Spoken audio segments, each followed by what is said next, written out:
Hello, everybody. My name's James. Welcome to another Planet FPL Clash of the Correspondents ahead of the double game week for the two correspondents on the show this week. Firstly, does anybody care about this double? I'm not sure. We're about to find out. Let me introduce you to our Manchester United correspondent, Gary Robinson. How are you, Gary? I'm good, thanks. How are you? Yeah, not too bad. Thank you, mate. And our Chelsea correspondent, Ted Maw's in. How are you, Ted? I'm good. I was a lot better 24 hours ago, but I'm still all right. We get onto that. I'm right pissed off with you a lot, mate. Right, let's start with yourself, Gary. How low is what you've just watched on Tuesday?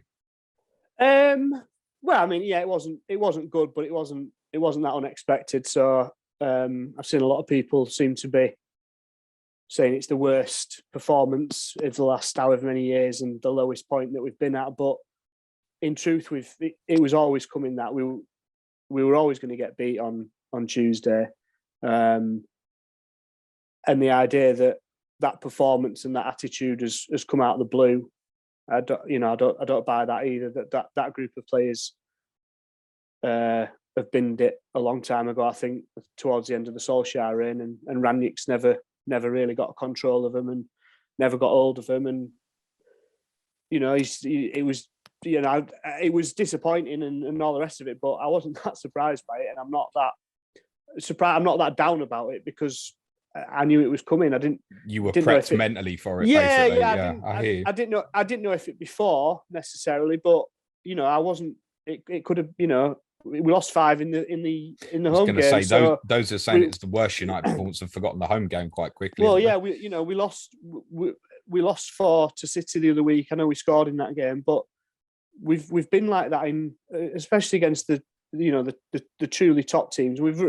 This season we've only really played Liverpool and City as a top side because Atletico Madrid aren't up to much, and I know they knocked us out, but they're not a great side. So the only 2 good sides or elite sides we've played this season, we've been embarrassed 4 out of 4 now. So yeah, I mean it was awful, but I wasn't shocked by it, so I can't get too down by it either. How has it gotten to this point now? And it's worth remembering that it's been the other way round, right? Where Liverpool have been, if we go back 15, 20 years or so, where Liverpool were kind of inferior to yourselves. Not that you ever kind of battered them in the way they've done to you twice this year, but the coin has been flipped on this. How has it got to this stage where we're looking at you now and going, wow, this is such a serious repair job? Well, how long have you got? I mean, you could probably go back to when you can go a long time since when Ferguson when Ferguson had the argument with the horse owners. I can't remember what they're called now. JP Magnus, wasn't it, and all them, and the Glazers come in, and from that moment on, it's been a steady decline. And the first 10 years of that decline were massively covered by a group of players that were already there and Ferguson's genius. And since Ferguson's gone, you've just had a slow, steady decline. You've got owners who aren't interested in the football side of it. And I know people say they've spent a lot of money on players, but that isn't their money to spend. They've not spent their own money on the players. They've just, we under invested in Ferguson's last 4 or 5 years, and Ferguson went along with that because he got a pay rise and he was telling lies about no value in the market while City were buying Aguero and Silva, and we let Benzema go to Real Madrid and all things like that. And once Ferguson's gone, we've recruited so poorly. It's incredible how poorly we've you can probably count on one hand since Ferguson's left players who we've bought who've been a success. This season in particular, you've got a temporary manager in who, and I said at the time, it seems like we're going to write off this season, and that's pretty much what's happened. And it sounds stupid. I think you laughed at me at the time. I said when we sacked him, the season was still live. We could still win the Champions League. We could still win. We could still finish top 4. We could still win the FA Cup. We still had a season there. And I know all of that was unlikely, but Villarreal, who we beat twice in the group stage, is there for the Champions League. There was no reason at the time, with a lot of luck. Do you think you could have beaten Bayern Munich over 2 legs, mate? No, possibly not. But but what I'm saying is the season was still there, and with a bit of luck and a bit of organisation, we have got the players on a one-off day to have beaten Bayern Munich once and lost the second leg and sneak. It was unlikely, but the season was still there. It was still live, and it's felt like since November onwards that we've just been waiting for next season, really. Which I don't know, our club with the supposed aspirations, but more important, even for the owner's point of view, if they want money in the club and the reputation and the sponsorship, we needed to keep this season live, as even if it just meant finishing fourth and a couple of cup runs, which for all Solskjaer's faults, which I had a lot of doubts about him, we were always guaranteed at least one cup run under him, if not two or three. And apart from his first half season, he finished in the top four on his other full seasons. So it's just been a gradual decline. I think now we've got quite an old squad. We've got a lot of players who are past it or want to leave. You've got a manager there who knows he's leaving and going up to some sort of consultancy role next season.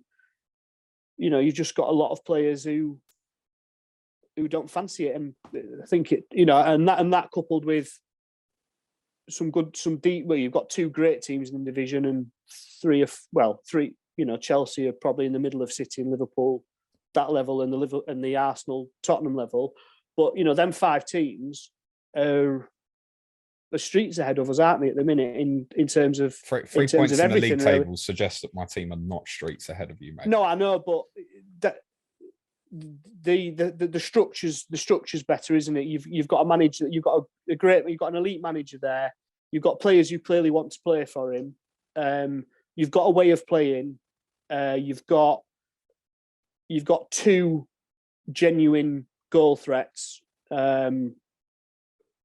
Who can carry you even if the rest of the team on paper might not. Have you not got that with Ronaldo and Fernandes though, mate? Well, I mean, Fernandes has been off the boil most of the season. We've never really found a way of him and Ronaldo to gel together. Ronaldo is a goal threat, and obviously he's had a horrific week, so I don't want to go into it too much with him. But his goals have come in. I think he scored 15 league goals. They've come over 9 matches. 10 of his 15 have come in four of his matches. He's had a lot of games where he's contributed nothing. Because if he doesn't score now, he's not contributing an awful lot. Which someone like, just use Spurs for example, or even Arsenal with Lacazette. I know Lacazette's goal tally's pretty awful, but he's still helping the rest of the team, isn't he? Kane's by his standards had a poor season for his goal return, but his assist level's still up there, isn't it? He can still link with Son. He can still drop in midfield. Kane took the first 4 months of the season off, in fairness. Well, I know precisely, and he's still fourth, which just sums up how sort of what a bad job United have done this season. To go from second last season and buy 3 what looked on paper decent signings, and to now be battling for, can we stay above Wolves for Europa Conference League next season? And, we're relying on Arsenal to get beat by Liverpool, or Spurs to get beat by Liverpool, or whatever the remaining games are. It's just not good enough, is it? But, I'm going to bring Ted in because his team's obviously been competitive with you for the last 20, 25 years or so. How do you view United at the moment, Ted? It's a really strange scenario. It strikes me as a team that are currently quite short on confidence. I see a lot of similarities between their squad and sort of Lukaku in the current state, wherein it's sort of they're clearly not happy with the results, but it feels to me like a lot of players are a lot happier to try and make sure it's not their fault, in their opinion, rather than fixing the issue. Lukaku will sulk and throw his hands up in the air and complain, but he won't ever look at himself and think, okay, what do I need to do differently? I'm seeing a sort of a similar thing from United. I may be well off base with that, but I'm seeing a lot of players there that are very capable of picking that team up on their back and performing, and don't seem particularly keen on doing that for whatever reason. Obviously, it's great for Chelsea because United were expected to be right in that top 4 race, and clearly aren't now. But it's just something's just not quite right, isn't it? I mean, Gary, you've spent, I think it was Football Observatory did the study.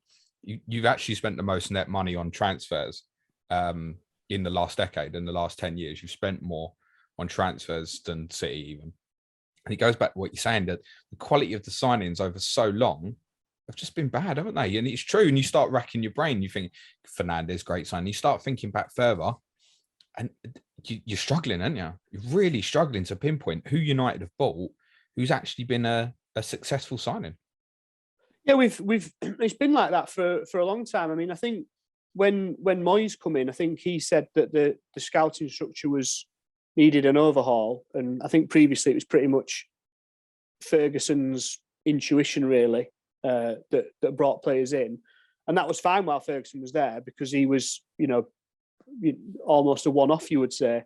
But since then we've just never. I mean, some of the money that we've spent and some of the signings, even at the time, they looked exciting, but a lot of them you could go. You just knew it wasn't going to work. Falcao, Di Maria, Schweinsteiger. Let Ronaldo off the hook because he has scored goals this season. But Varane. You look at there's a reason why Real Madrid let Varane go. And there's and they're still in Champions League. They're in the Champions League semi-final. There's a reason that these players are available, and we don't seem to have any sort of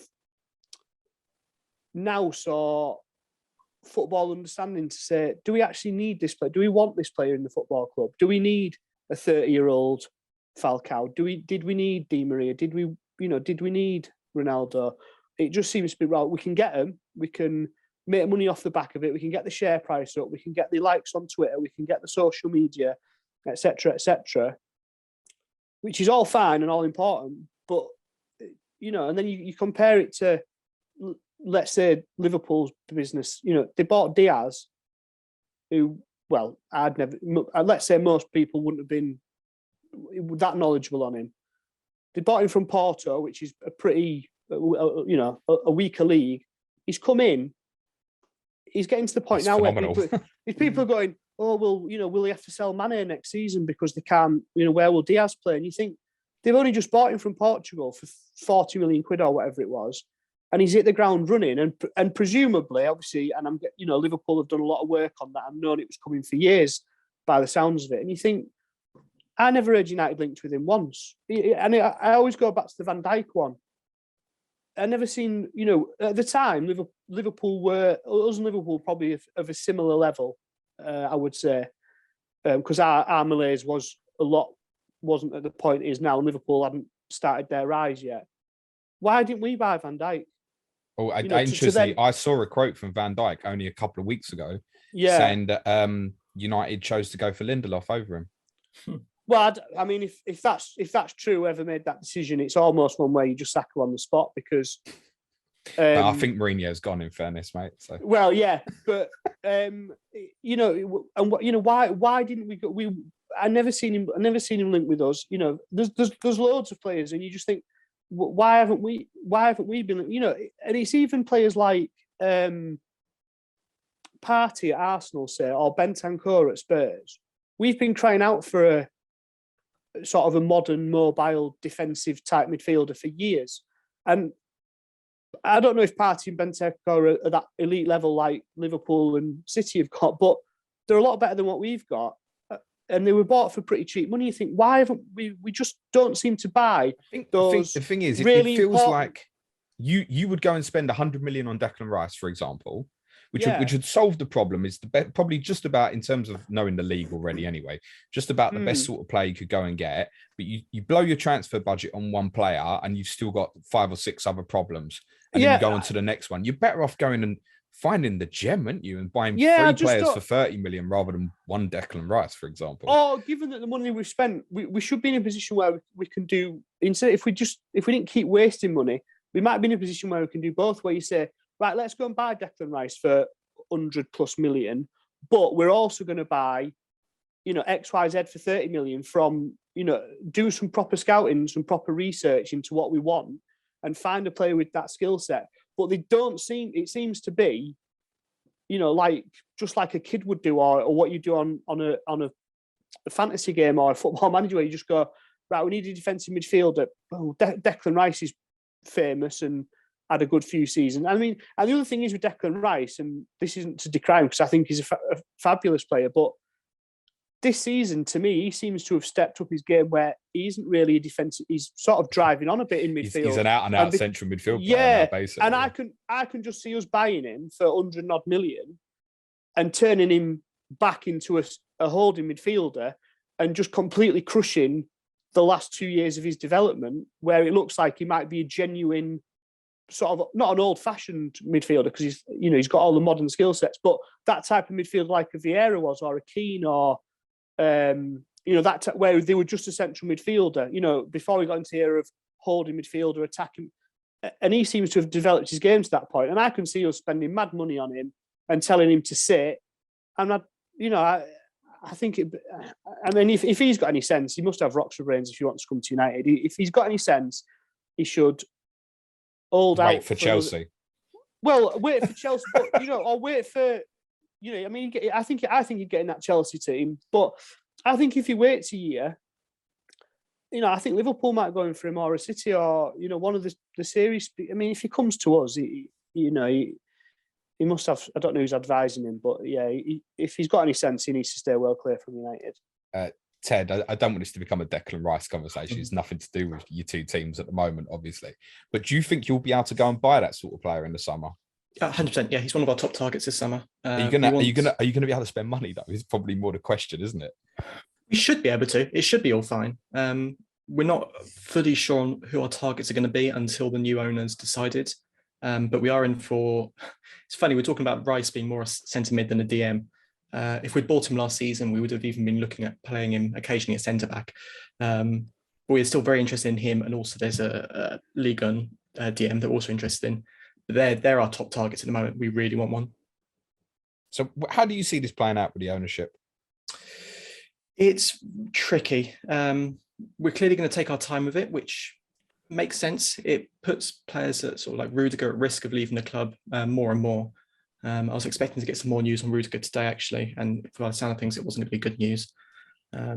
But I prefer if we take our time and get the right owner and avoid a scenario like Glazers, for example, rather than sort of rush it just to sort contracts out. In terms of who's going to come in, it's now down to just 3 parties. It looks like Todd, I really should have learned how to pronounce these names. Todd Burley, I think, is looking the most likely one to come in. He was at the game last night, and he's looking like a very strong bid. Someone who owns shares in Atalanta, Pagaluccia or something like that, these pronunciations are awful. He's also well up there. I think he's working with John Terry as well, and has been working with supporter groups recently. And then we also have a British one who are also looking in. It's not really clear who's going to take over. I think Todd Burley will be the one that will do it. Quite a lot of that will come from a capital investment fund. I'm not sure how to feel about that. That makes me nervous when I hear investment fund. Yeah, me too. I think that might be just how it works nowadays, unfortunately. It would still be, the operational side of it would be run by Todd Burley, but I think it's about 50% would be owned by a capital investment fund. And that does start making you worry that the team's going to be run as a business rather than a football team. And that scares me a bit. Waiting to hear more. I do trust Abramovich to pick the right owner, though. And I think he will get a say? I believe so. I believe he gets final say. That seems a little contradictory. It's strange. I think as long as he doesn't get any money, I think the UK government will be fairly happy with it. Okay. I refuse to believe that someone of Roman Abramovich's power will do nothing. I think even if it's not public, I think there will still be some heavily influence behind the scenes. We'll have to see. Do you, in your heart, do you feel Chelsea will stay at the level that they've been over the last 15 years or so? It depends. I think maybe it depends. I think there'll be a drop-off of some kind for sure. Even if we do move from the sort of Roman Abramovich setup to an investment company set up in terms of how willing we are to spend money, how things, simply like how money's spent on the training ground, for example. I think that'll change. I think we'll be looking for places to cut back on our sort of bills, because right now we're not a self-sufficient club. We are very dependent on Roman's money and transfer money. So there'll be some sort of change in that regard, and that will take a number of years to play out. There'll be a lot of sort of adapting that will need to happen, and that will hurt us. We are in a strong position at the moment where we've got a lot of really talented youngsters coming through who can support the first team. We do have a strong team and we have a strong manager. So we should be able to perform at a reasonably top level for quite a while. It's going to hinder us for sure. We were looking at sort of competing with City and Liverpool, and now you struggle to consider that's going to be a possibility in the future. I think the message for Chelsea fans sounds like you're saying would probably be you're going to need some patience potentially. Yeah, which is probably more difficult, I would guess, for your set of fans than any others, because of what we've seen even with the kind of the managerial cycle. It's like get a new manager in, win something, first dip, boom, he's gone, on to the next one. You have been a club built on immediate success for the last 20 years. And actually, you mentioned this long before the whole Abramovich stuff had obviously come out, that we spoke about it like when Lampard took over, about was it potentially the start of Chelsea building towards a longer term vision of success. And you've potentially got that with your manager now, who's outstanding in my opinion, Thomas Tuchel. But actually, you're probably going to need to be patient, aren't you? It sounds. Yeah, we need some stability, and it's great that we've got Tuchel in to offer some of that. It's a shame now that we're having to change our owner. I think there's a lot on the horizon that we can be very optimistic about. I think we'll surely see a stadium change soon, which will upset a lot of fans and excite a lot of others. There's a lot that's going to change, and it's going to be a very disrupted period for Chelsea. But there's plenty to be optimistic about, and it's not like we're going to suddenly disappear. It could have been so much worse. It could have been absolutely dreadful. So the fact that we're still here, we're still in a good position, we'll have an owner who, let's be honest, is going to have money. We'll be all right in that regard. I think it's going to be scary, but just relax and just wait it out, and we'll be fine. Yeah, I don't think when obviously the assets were obviously originally frozen, I think there was quite a bit of concern in terms of what Chelsea were as an immediate kind of entity in terms of originally even like, can you fulfill your fixtures and stuff like that? I think those fears are gone, aren't they? Yeah, now some of the restrictions have been taken away and we've been allowed to put some money in from different places. Then we're now in a position where we can actually finish the season. It would have been a little tricky before, but yeah, we'll be right. How dangerous is this if it goes beyond the summer and it's not sorted? It won't go beyond the summer. If it does, then we'd be in trouble.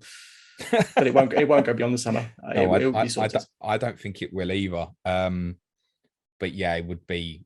I was going to say it'd be a fire sale. You can't even sell anyone, can you? But all the players obviously out of contract would definitely go, which might be the case anyway. Judging by last night's performance, I think some of those out of contract have already left the club in their heads. Andreas Christensen, not naming anyone specifically. Gary, not that you're bitter, James, eh? I absolutely know, while we're on the subject, just briefly, I said this to Ted before we started, there's absolutely no way that Chelsea would have picked that team last night if they were playing Tottenham. Absolutely no way. And Ted is not disagreeing in any way at all. Absolute liberty take. But Arsenal were thoroughly deserving victors. Gary, how do you view them at the moment? Who, Chelsea? Yeah, in terms of that. Not so much into the detail of Abramovich, but how do you see it playing out for them over the next few years or so? Yeah, I think like Ted says, because of the team and the manager they've already got, and what Chelsea have done very well for the last 20 years is very well stroke, another talking point, but they've pretty much stockpiled a lot of young talent, haven't they? We can go into the rights and wrongs of that. But so because of that, you would expect that they would have, once they're allowed to sell players, and if they needed to, they could either, use those players to back up the team they've got, or start selling the likes, all these players that they've got in their various academies and loans and things like that. So I think for the next few years, they'll be fine. And you would expect that the new owners they're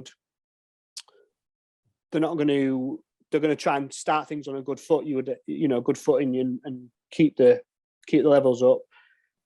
The problem you've got is if it is a capital investment fund, is that, like we've seen at United and like Arsenal have seen. Those guys aren't bothered if you're winning trophies. They don't care. They're not there to watch Chelsea win an FA Cup or a Champions League. It doesn't matter to them. All they're there is to make sure that they can keep turning money out of it and get themselves money back. And that's different to the likes of an Abramovich or the City owners or the Newcastle owners who are there for different reasons. They're there to enhance their own reputation. So they can't enhance their own reputation unless they buy, superstar players and get that team to win trophies and get that branding out there that they can be associated to, so that they can wash their own reputation. And I think in the short term, Chelsea will be fine. I think longer term, I think, they might end up like we are now. What are you now? What do the Glazers want from United? Because I must obviously kind of add on to what I said about highest net spend over the last 10 years. It's well documented the amount of money they're funding out the club, etc. Yeah. What do you think they want to do with United? Is their vision to be the biggest club in the world, which Manchester United should certainly be competing for that title for? What do they want with it? Well, what they want with it is what they've had for the last 10, 15 years out of it. What they want is to be able to take money out of the club for their own benefit, and to do the bare minimum to keep us as a worldwide brand. If you look, we tend to spend the most money in the years that we're not in the Champions League.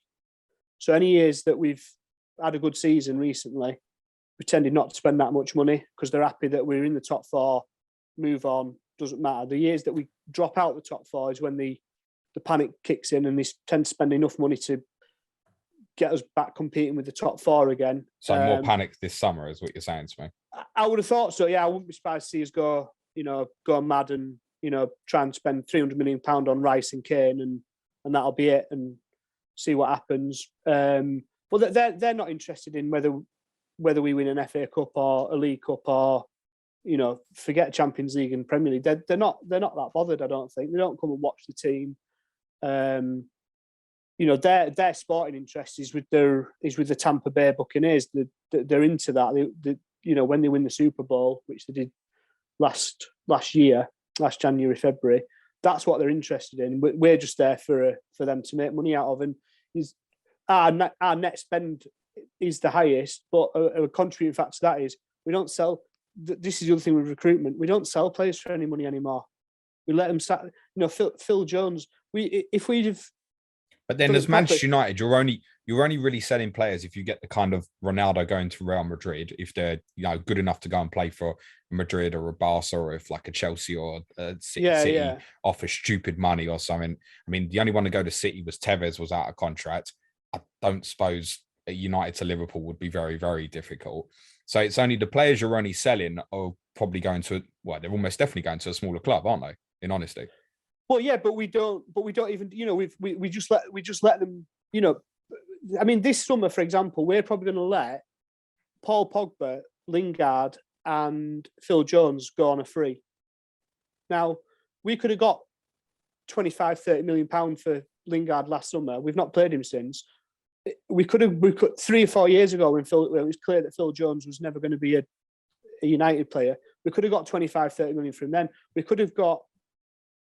If it was going to be clear that Pogba wasn't going to sign a contract, we could have got 50 million for him. Certainly after Russia, you could have got loads of money. For him, yeah, precisely. And we keep just extending players' contracts to try and protect the value on them. But then now we've got the likes of Phil Jones on. I think I read he's played 10 matches in the last 4 years, and he's in that time he's earned £15 million from the club. Good lad. So that's. In fairness to him, he's had terrible injury luck. I've got nothing against Phil Jones at all, and I think it's a shame that he never kicked on to become what he become. But the point is, this is part of recruitment as well. You just got to be ruthless and get rid of these guys, but you can't get rid of them because you've got Lingard and Phil Jones who are probably on £300,000 a week between them.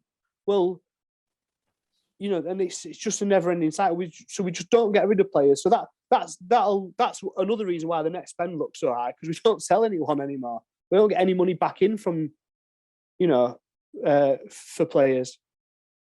Ted, and we spend it poorly. Ted, is top 4 wrapped up for you? It should be, but I'll never say it's dead certain. We've got a strong lead and a game in hand, and very much helped out by the fact that your lads and Arsenal will have to play each other. If we don't finish, in fact, not even top 4, if we don't finish third, we should be very, very disappointed in ourselves. Yeah, we were just working out before we came on that basically 11 points from 7 would guarantee Chelsea top 4 at least, because Tottenham and Arsenal have got to play each other. And that would include, obviously, Tottenham winning at Liverpool and stuff like that. So you're not even going to probably 6-7 points. Probably enough, isn't it? I should imagine. Should be, yeah. Yeah. Gary, any chance for yourselves top 4? We've got a chance, yeah. I mean, we're. I didn't expect you to say that. Actually. No, well, we're in the mix. We play Arsenal, so that's in our hands. I don't think we'll get there. I think Spurs will do it. I think Kane and Son will carry them over the line. Fortunately, Chelsea don't have to play Arsenal again. Yeah, but I think Spurs' fixtures probably look the best of us three as well. I think you can discount West Ham because they're just a bit behind, and that they'll try and win the Europa League. So yeah, West Ham can only get to 67 now. You can get to 69. Obviously Tottenham and Arsenal respectively can get to 75. Yeah. But to be honest, Gary, point is, and you raise a really good point. You're obviously playing Arsenal Saturday. If you go there and win, all United, Tottenham, and Arsenal would then level on 57 points. Obviously, Tottenham would be 2 behind you, but play at 5:30 at Brentford. If Tottenham then slip up and you beat Chelsea next Thursday, you're 4th. A lot of ifs in there, James, but yeah. And admittedly, the 2 behind you would have the games in hand to catch up. But then suddenly, then you're looking at it and going, okay, right. So we finished with Brentford, Brighton, Crystal Palace. Can you put another 9 points on the board suddenly? And then maybe it is yours. Admittedly, I think you probably need to do close to winning all 5 games. But yeah, probably, yeah. Yeah, I wouldn't say it's done yet. No, I think we can do it. I just don't think we will. Just don't think we will. I'm in agreement with you, mate. I don't think you will. Ted, does your season, is it just about the FA Cup final now? Yeah, I think so. I think we'll still have some focus on the league for a bit, and even once we've got sort of top 4 or 3rd place wrapped up, I think there'll still be players there looking to figure out where they're going to be going in the summer. So there'll be people looking to make a case for themselves for where they should stay. I'm hoping players like Chalobah will still be getting minutes to show that he should be starting. So there's still sort of small goals for individuals to go for. But yeah, the main team one is now going to be FA Cup, unfortunately, after the Champions League loss. Gary, is there anything you want to say to Ted about that cup final? Yeah, just please rest your players the rest of the season and win that FA Cup final, because if Liverpool do the quadruple, it just doesn't bear thinking about. So yeah, there's only a few spanners in the works for Liverpool to do the quadruple the way they're playing. So yeah, that FA Cup final is massive for me. We've all got to share social media with Liverpool fans. I know we have got to win it. Oh, how bad would that be, Gary, for you? Well, I'm joking about it. It would be awful, because I'm not. I mean, if Liverpool do it, they do it, and fair play to them. Because if they do it even if they do it from here, it'd be some achievement to get through City in the league, and then Villarreal probably City in the Champions League and City in the FA Cup as well, and then Chelsea in the City, and then Chelsea in the FA Cup. So if they do it, they do it. But I just think, given how bad this season's been for United anyway, to lose the tag of being the only team to have done the treble, and not even the treble, we're the only team to have won the Premier League and the Champions League in the same season. We've done that twice. No other team's ever done it. So to lose that as well, it would just be, So if anyone can just knock Liverpool out of a cup, that would be amazing. Gary, don't worry. Gameweek 36, we're winning at Anfield, mate. I honestly, I would not be surprised if you take points off them, because I think you played well against them in the White Hart Lane game, and it was a weird one though, wasn't it? Both teams were very understrength because of COVID. I get that, but I just think the way you play against them, if you can get Kane in that midfield and send Son against. That sounds Trent. really easy against Fabinho and No, Thiago. I know. I'm not saying it'll be easy, but you wouldn't be surprised if it ends up a bit of a mad match. I think they're playing the Champions League just before it, aren't they? And you wouldn't be surprised if it ends up 2-2 and Son's got 2 on the counter attack. Or I'll take that now if you're offering it, mate. Thank you very much. Yeah. Let's talk about a little bit of FPL then, guys. Right, Ted, you mentioned Rudiger briefly. We should say we're recording this as a Thursday morning, but I think the latest comments from Tuchel was unlikely to make West Ham. Is that what you've heard? I haven't heard too much in terms of fitness. The last I heard is he'd be sort of a doubt, touch and go. If he has one leg that works, I'd play him. I don't want to see Salah there again. I can't take it, man. Are you bothered? Wouldn't you rather just get him right for the final? Isn't this the point? Do you need to risk him? No, save him for the final. I've done with it. I'd like us to win these next couple of games. Feel like I can be safe in top 4, top 3 for Premier League, and then we can start thinking, all right, now we can focus fully on FA Cup. If we start slipping up against, say, West Ham, and then we go to United, and then suddenly everyone's getting a bit nervy, I don't want to deal with that going into a cup final. Let's get these fixtures sorted first. What's the advice to someone like me who's got Rudiger and is wildcarding next week? Wildcarding for this double coming up? No. So wildcarding the week after. So wildcarding for 35. I think. Does he go now? Because I'm thinking potentially, yeah. I would say yes. It's tough. So I've only got Rudiger myself, and I'm considering selling him. So it's definitely potential. I think in terms of 1 week picks, Havertz is definitely going to be up the top of the list now, naturally, after you missed the game. I'm not wild on him long term. Same with Werner. I think they're very fun picks in the short term, but they're very much, I think you want to have an escape route planned if you do go that route. Mount, I think, is the best pick out of all the Chelsea players, for sure. You think he's a better pick than Havertz? Yeah, I do. Because? I like Mount in the current system a lot more. So he's basically playing behind 2 now, isn't he? Yeah, so previously we played a 3-4-3. We've now switched to a 3-4-1-2. Yeah. With Mount with a bit of freedom just to go sort of wherever he feels. I can see more consistent returns coming from Mount now than Havertz. When Havertz was just the central man, a lot of our attacks going through him. Now it's getting shared out a little bit more. He's getting bumped to the right a little bit more with Werner drifting in, which is fantastic for Werner. Less good for Havertz, in my opinion. Does that, just to jump in, does that system at the moment kind of mean that Mount is likely to play just about every game because he's clearly the outstanding 10, if you will? Well, I was discussing with some of the Chelsea fans pre-match. Tuchel was saying about how he now really wants to play with 2 strikers. And my point is, who do we have that could play that number 10 role other than Mount? I don't think there's anyone. Play it, couldn't he? He could, but not really. Ziyech is the other one that could. I think very much Mount's been shown time and time again by whoever's managing him is a key part of this team. And he's been shown that he's got the fitness to play game after game after game. So I really do think he should be playing pretty much everything, and I'm very happy about that. Havertz, again, I mean, if we're playing 2 strikers, that's great for Havertz because Lukaku should not be one of those 2 strikers. So those 3, the Mount, Havertz, Werner should play most games now. The question is, who's going to get the repeated returns? If you're looking to pay sort of 8 mil for Havertz, I mean, great. He should have scooted minutes this week, but I don't know if that's the best use of your money long term. To be honest, I think there's places I'd rather put it. So I think you're part saying that with when you say Mount over Havertz, and I get that you're thinking right towards the end of the season. I think.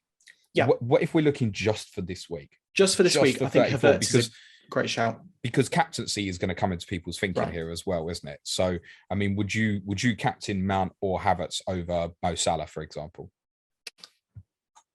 That is a tough question. I don't believe that you haven't already thought about this, Ted. I have, but the problem is I don't know the answer still. I've thought about this extensively. I'm also considering, would I be willing to captain James? That's now a lot tougher after the performance last night, but he's still very high in my thinking. I don't buy that he's going to be a right centre-back for... Well, in the last 20 minutes or so last night, he went back to wing-back, which was better. So he should. Yeah. I thought I thought this in the Palace semi-final as well. I thought he was playing within himself, as in he was taking it very, very cautiously, I felt. I'm not even saying he was necessarily out of fitness, but certainly within himself, I think, a little bit, which it may look that way psychologically because he's playing at right-sided centre-back, but I also thought it when he moved to wing-back last night as well. I agree with that completely. Yeah, I think there's clearly something going on. I think he's been told to make sure he's safe. He is such an important part of our team, but with the problems we're having recently and how much we've talked in the past about how important our wing-backs are, I refuse to believe that Tuchel's going to sit there and say to James, just keep taking it easy at right centre-back. I think he's going to put him at right wing-back and tell him to go for it because we need him. We need him for these games. We need to secure Premier League. Clearly, if he's going to play wing-back both games, then he's right up there from a captaincy perspective, isn't he? I get that. Yep. So are you thinking of that, Rudiger to James? Is that what you've got in mind?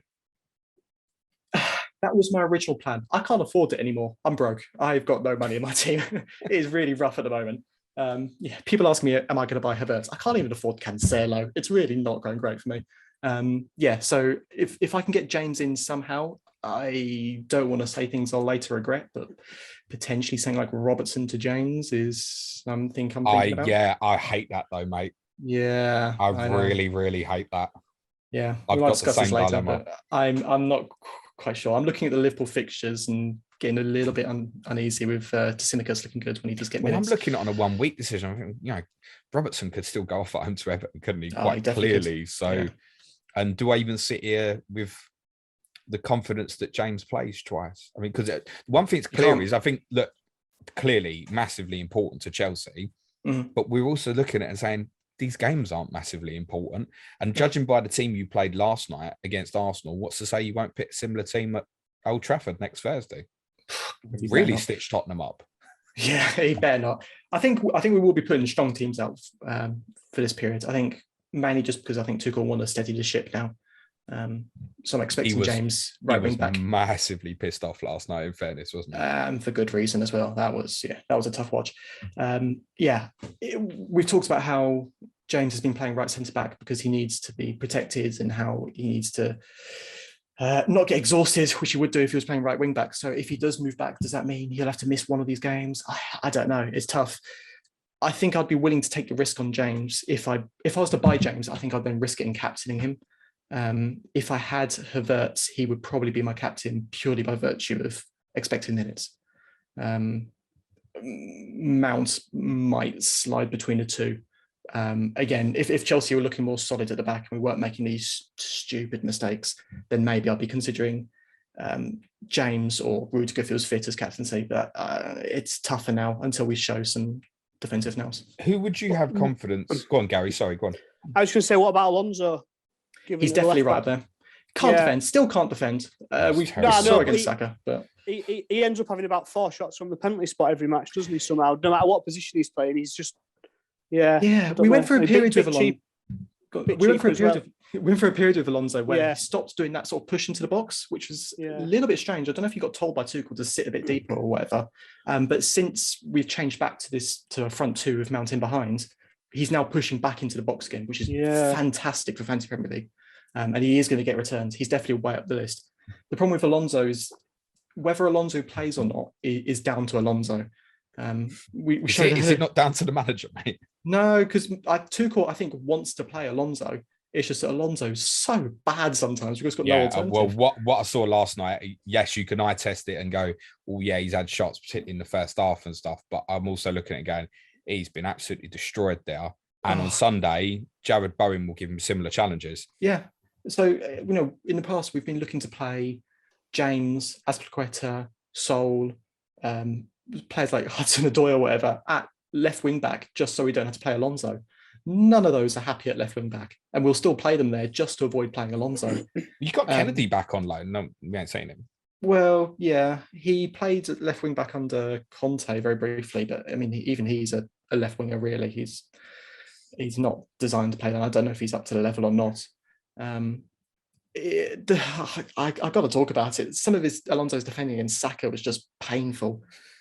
Times where he got turned, managed to drop back, and then backed up sort of 10 meters until he was in his own box, and then decided to lunge in. For the love of God, if you're going to lunge in, do it outside the box. It is ridiculous. Fortunately, Saka's quick enough that he just went around Alonso like he wasn't there. But still, he's an absolute liability defending. It is dreadful. And if we don't have Rudiger there, it's going to kill me. I can't cope with Sarr and Alonso defending the same flank. It is not good for my health. Well, isn't this the point, right? Because there's obviously so much talk with Chelsea at the moment, and I understand why. Obviously, there's only 2 teams with a double, and I don't think any of us are that inspired to go into United assets, as we'll come on to. So there is obviously the demand to go there. You've just conceded 4 at home in your last 2 league games. There was the Real Madrid 3 at home sandwiched in between as well. So it's 11 conceded in your last 3 at home.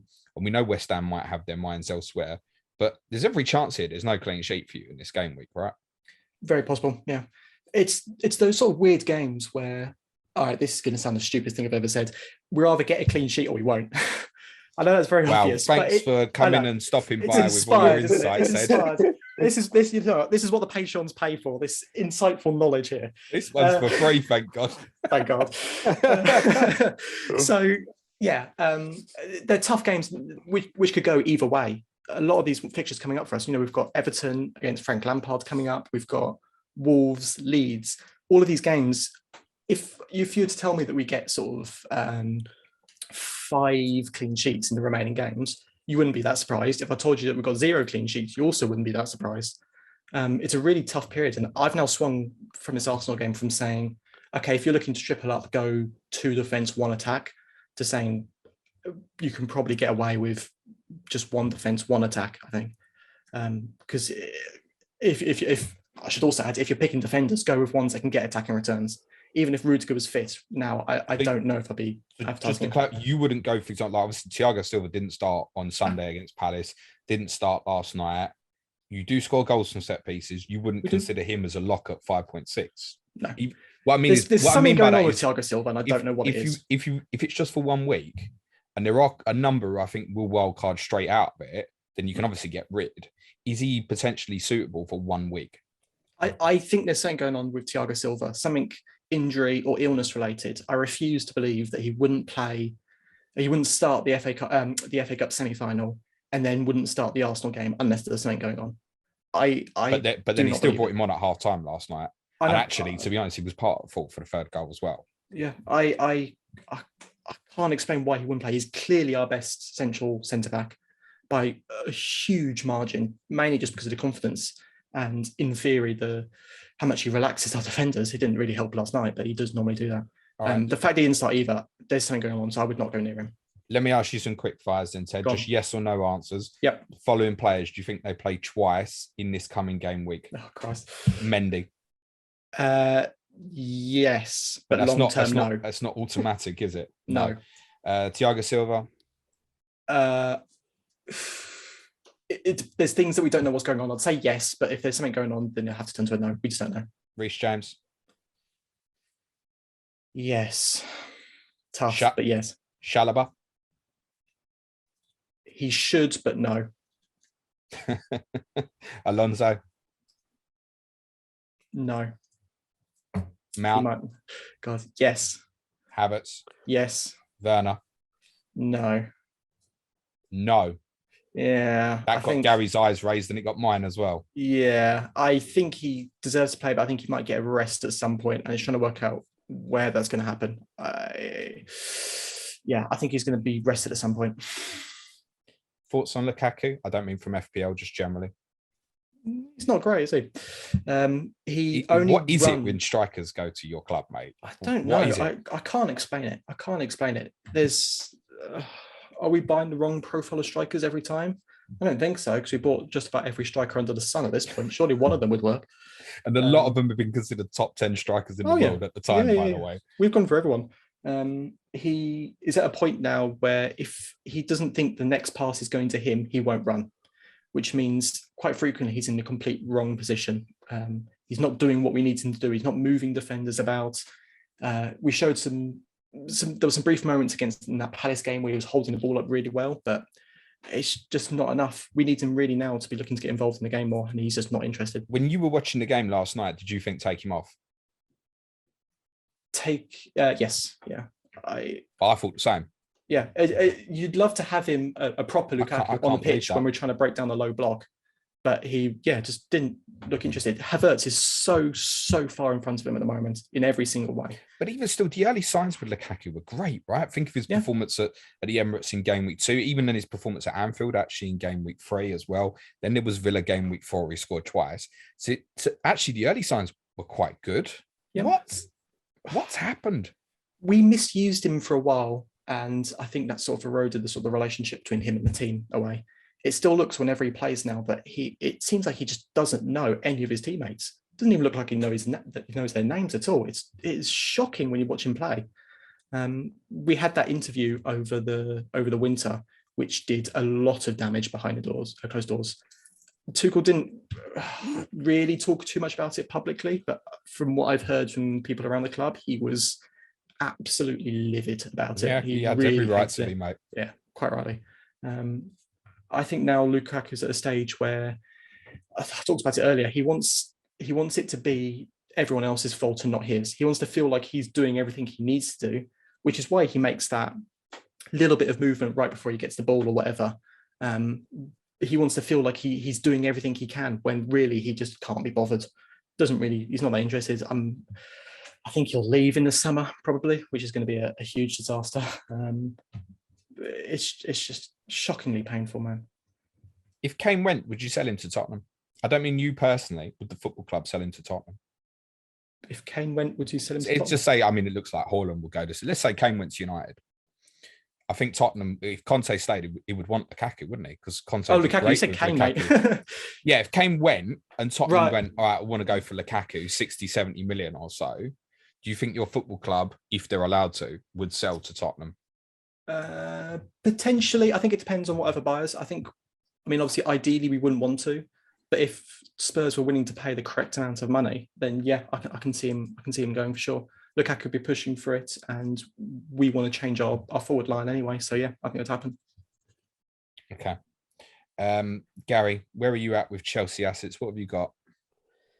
I haven't got any at the minute. So yeah, so the only reason I've come on is to see which three to buy. So yeah, so now I know. Yeah, I haven't got any, but I haven't got a free hit or a wild card left. So given that they've got double, then Everton, then another double, tempted by -8 to get 3 of them in. So I'll have a look. Ted, do you think that second double is a double? No, that Leeds game looks an absolute minefield right before the final. Whole change of 11, isn't it? Yeah. I haven't seen enough of Leeds post Bielsa, but I assume that's going to be a tiring game like it was before. I don't think they've changed that much. That's a really good point as well. Yeah. Yeah. What's the other game in the 36 double? It's not a bad fixture. Wolves at home. Yeah. So even if you get a double, then Everton away, then Wolves at home, and then a sub appearance in the Leeds game, I think it's still worth it. If you haven't got a free hit or a wild card, I think it's still worth it. I think because of that double, I'd lean. So I'm more keen to get defenders potentially. I think they're more likely to play both. The problem is it's the wing backs are the ones you want, and they're still really at risk of getting rotated. So it is so tricky to try and pick now. Reece James doesn't play at Leeds, does he? For example. God, who knows at this point? I don't think logically. I don't think he would, but yeah, who knows? It's so tricky to try and predict. They might. Tuchel might do something where he rests them earlier on in the spell, and then gets them sharp in the Leeds game for the Guardiola does that a lot, doesn't he? You think he's going to rest them directly in front of a big match, and they rest them a bit earlier and get the sharpness, keep the sharpness up, don't they? Yeah. So it's hard to tell. So I think for me, just looking at that block of 5, just get who you want, and whatever minutes they get is what they get. Yeah, my guess was going to be that the majority of the rotation would come in the Leeds game, particularly for the players that have to run a lot. Do we want to get into some sort of dogfight against Leeds when we're pressing relentlessly? Because Lukaku obviously isn't going to press, but Havertz would. Do you want Havertz pressing intensely against Leeds and then play a cup final? I don't know. It's not just a cup final, is it? It's cup final against Liverpool. I know, yeah. It's going to be so tough. And again, with the wing backs as well, do you want them working incredibly hard against Leeds and then go into a cup final? So maybe those you rest for the Leeds game, but then in the Wolves game, maybe then you look at some resting the other part of the team, if that makes sense. Yeah, I get it. So you try and split the rotation across the 2 games. All of this just means it is an absolute minefield for FPL. Intensity-wise, those 2 games, Wolves and Leeds, be like polar opposites. Oh yeah, which is interesting. Mm. Yeah. Ted, if you were to get free, like what Gary's doing, he's thinking taking a -8. Let's say for now till the end of the season, because I mean you've even got Leicester at home 37 is fine, Watford at home 38, good fixtures. If you were taking that -8 now for 3 Chelsea players to leave till the end of the season, who's your top 3? Mount, James, and one more. I don't know who my one more would be. It might be someone like Havertz. It's either Havertz or maybe Alonso. You really don't want to say Alonso, do you? No. Alonso's. If we're keeping more clean sheets, I'll be so much more open to saying that the third slot should be another defender. To me, it'd be no question. And before the Arsenal game, I was pretty dead set on James, Alonso, and Rudiger being 3 of my top 4 picks for Chelsea players long term. It is tough to argue a case for that now, and I think for good reason. I think Havertz will be pushed to the top of the list potentially. If Werner's shooting was looking a bit better, loving his confidence. He's taking more shots on that I've definitely better. I thought he was outstanding in the Bernabeu. Yeah, he's really on it. Still not sure about his finishing though. His finishing still looks quite off to me, and I don't really like buying a striker if their finishing looks off. That makes me a bit uneasy. Have you had like the likes of Dennis and Weghorst and that this year, Ted? My striker choices have been they're not getting chances. Impressive. It's different.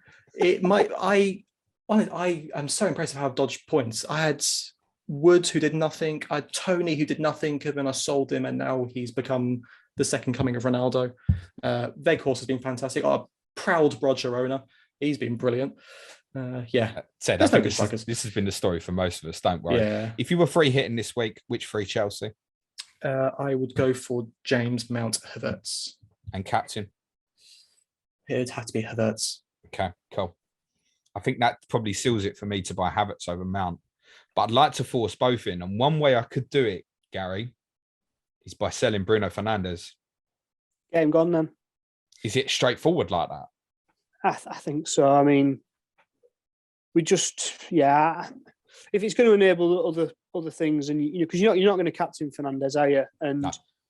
Fernandes down to a Mount or Havertz might let you. Well, it definitely free up a lot of money, won't it? So then you could do, you can buy another Chelsea player if you want. I mean, it feels a bit.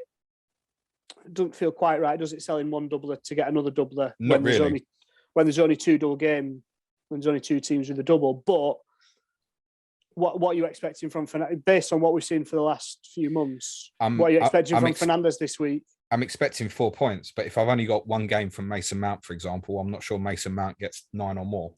That's the point, isn't it? No, but Havertz mightn't he? Yes, that would. To be honest, if I sell Fernandes, I will get Havertz and Mount and probably captain Havertz. Yeah. I think if selling Fernandes gets you to being able to have more Chelsea players in, then I think it might be worth it. But yeah, it's not ideal, is it? Selling a doubler, but never ideal. To be honest, there's certain a different sacrifice I could make is I could sell Kane to Werner, and then I can get Havertz in, and then does that not hurt your soul, James? Well, to be honest, if I sell Harry Kane and he gets a hat-trick on Saturday, believe me, I'll still be very happy. Yeah, I've got Kane, and Kane to Werner is one of my possible ones, but Ted just said he thinks he doesn't start twice. So no, that's I know, almost off the table, right? Yeah, and the thing for me is because I can't wildcard him back in, and then I think Kane's the best captain option. It's less game 35, isn't it? Yeah, and then he's got a double, and then it's Burnley, and then it's Norwich, isn't it? And I know it's a lot of money for Kane, but I think unless you've got a free hit or a wild card, I don't think you can sell Kane now. I think come this far with him, that fixture run, I mean, arguably you could captain him every week for the rest of the season, apart from Brentford, couldn't you? Leicester at home, then a double, then Burnley at home, then Norwich. You could captain Kane for the rest of the season. You could also captain Son instead, or you could captain Salah instead. There's definite alternatives. But if you've got Kane now, you're unlikely to. If you've got Kane now and Salah, you're going to have to get rid of one of them, aren't you, to get your Chelsea guys in? I would have thought. Possibly, yeah. So, and I don't know if Salah's Is Salah a better captain option for the rest of the season than Kane? I'm not sure he is. I think Salah is the standout for 36, isn't he? I think Tottenham at home, Villa away is definitely better than Tottenham's double of Liverpool away and Arsenal at home. So, I mean, the rogue ones for 36, if you can find the Leicester midfielder that will start twice at home to Everton, Norwich is possibly quite interesting. Chelsea's probably off the table for captaincy 36, I guess, based on what we're saying. Yeah. So it depends what route you want to go. I have got the wild card left, Gary, so I could take him out and bring Harry back in. But I'm probably... No, that's what you can, I might not be going Harry on wild card anyway. Yeah. But I think if I sold Kane for Werner, and then I'd be thinking 35, I think, I want Kane back in now for Leicester at home. And then I know you're not keen on that double. I think you might do well in that double. I think Liverpool and that Arsenal, to be honest, I'm not on the counter attack to Kane and Son. I'm not keen on that double actually, but I don't think Kane or Son are the best captaincy options in 36. Is more my point. No, but I think they might be if they are in 35, 37, 38, and then just to suck up that double in 36. I can't make a case for selling Kane unless you can wildcard him back in. Okay. So would you sell Fernandes? So that's the only way you can get to two Chelsea midfielders, is it? To be honest, yes. Or I sell Saka, and I'm not doing that. Yeah. It sounds counterintuitive. I think I probably would sell him. Yeah. If it was a choice of who else would you be selling then? Fernandes and who? I got Ryan Fraser. Yeah. So I think you're gaining one fixture, aren't you? You're gaining 4 fixtures for 3 plus the -4, and you're going to captain one of them. If Mount and Havertz start both, I think it might just be worth it. I mean, the thing is with Fernandes, he does just have these random games where he gets a huge haul, but he doesn't look like it. He doesn't look like it at the minute. You don't know what position he's going to play. I think Ronaldo's back. Well, Ronaldo is back in training, so presumably he's going to play again for those two. Fernandes' returns with Ronaldo haven't been good at all. And I suppose it doesn't matter to you because you're on the wild card, doesn't it? But for anyone else who's not on the wild card, you think you're freeing up a lot of money doing that you could do a lot of things within 36 when you might need it. And, it's counterintuitive, but I think you should do it, yeah. I guess generally, though, you hold what you've got of United, right? If people I think unless if you've got Ronaldo, you're keeping the stuff, aren't you? And I think my circumstance is quite unusual. For most people who have got Fernandes, you should probably still hold, I guess, this week. I think if you've got him already and you aren't in your position, you definitely keep him. And you for all I've just said, you would have to consider captaining him because he's already in your team. He's got a double. And, he can just have one of those games like he did against Villa or Leeds this season where, he goes big, but, both of them came when Ronaldo wasn't playing. So Can you recommend any United player to buy this week? No. Would you start David De Gea over someone like Dubravka, who's got Norwich away? Yeah, I would. Yeah, I think I love having a doubler in. So if you can get a doubler in, play the doubler. But I think for that example, let's say Dubravka, the max. I mean, I suppose you could get save points against Norwich and bonus, but probably unlikely. So you probably say that's probably a 6, isn't it? Maybe, let's call it a 7 if we're being generous. De Gea can get. I think when me and you did was it the Villa Brentford double we had? Yeah. And you captained him twice. You got 2 4s, didn't you? And we conceded. I think we conceded 3 goals over the 2 matches, no clean sheets, and you got 2 4s for an 8. I mean, and I had a 10 out of him in the other double you had when you had Brighton and someone else as well. Yeah, so that had a clean sheet in it, didn't it? Brighton and Southampton, that wasn't it? That's right.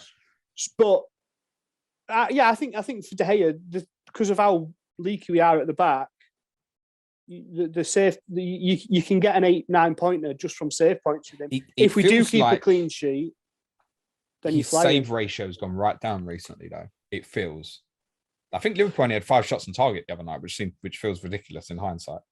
Yeah, I mean, I think that probably says, to be fair to De Gea for once, that probably says more about Liverpool than it does about De Gea, doesn't it? Oh yeah, I'm not saying you should have saved any of them, by the way. No. But yeah, I mean, I think if you've got a United player now, you can't, unless you're freeing up a load of money to buy Chelsea. I think you probably have to keep him, and especially De Gea. I mean, unless you're going to have Mendy, which I don't think many people have Mendy. I just look into Gea. He's made 8 saves in the last 5 games.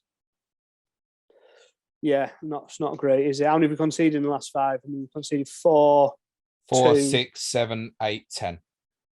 Yeah, so 18 shots. So he's conceded 10 from 20 shots on target. 10 from 18. Did you say 8 saves, 10 goals? Yeah, sorry. Yeah. So it's 8 saves. 10 out of 18 then. So it's even worse. Yeah, precisely. Yeah. So, but I mean, aside from all that, if you've got De Gea now and he's got a double, and if we keep a clean sheet, which it's unlikely, but if he does keep a clean sheet, then you could be looking at 12, 13, 14 pointer from him for the double, couldn't you, with save points and a bonus? So any love for Elanga, I guess, is the one maybe, because it might enable as well, right? I think, the only reason to buy Elanga is if it allows you to then buy, upgrade, I don't know, Sam Maximum to Werner or something like that. If it's going to free up some money for you for going forward, I don't know if he'll play both. I mean, he started the last 2 now. I think Rangnick does like him, but he's not started every match or under Rangnick. So yeah, if it allows you to do something else, yeah, you can consider it. Don't consider it as a one-off purchase, because you might not get the 2 games out of him. Okay, Ted, any United in yours? No, and no plans to get any in, honestly. Right, that answers that one. Okay, cool. Let's do predictions before we finish up. Gary, you go to Arsenal Saturday lunchtime. Go for it. I think we'll get beat 3-1. Ted, West Ham at home. Been tough at home recently. I'll say 2-1 Chelsea. Gary, the Chelsea game. 1-1. And Ted, same fixture. Sounds a very good shout. I'll go 1-0 Chelsea. I said, Gary, on Monday's pod that I thought Arsenal would potentially destroy you on Saturday. And what I saw Tuesday night and Wednesday night has only increased my confidence in that. There's possibly a little bit of Tottenham bias in this, but I'm going to go 4-0 Arsenal.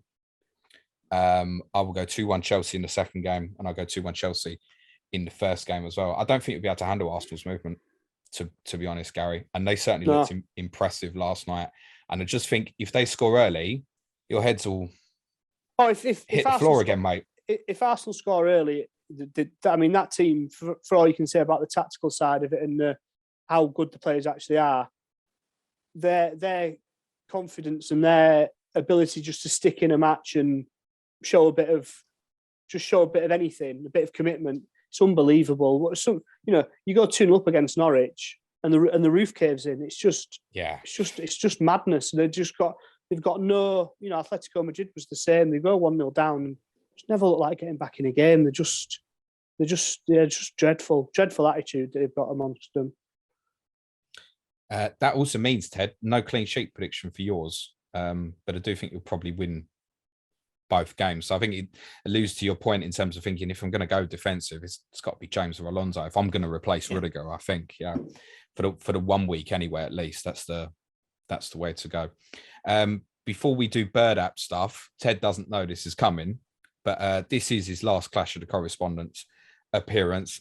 Ted, want to thank you so much for everything you've offered us over the last couple of years. Why are you fucking off, mate?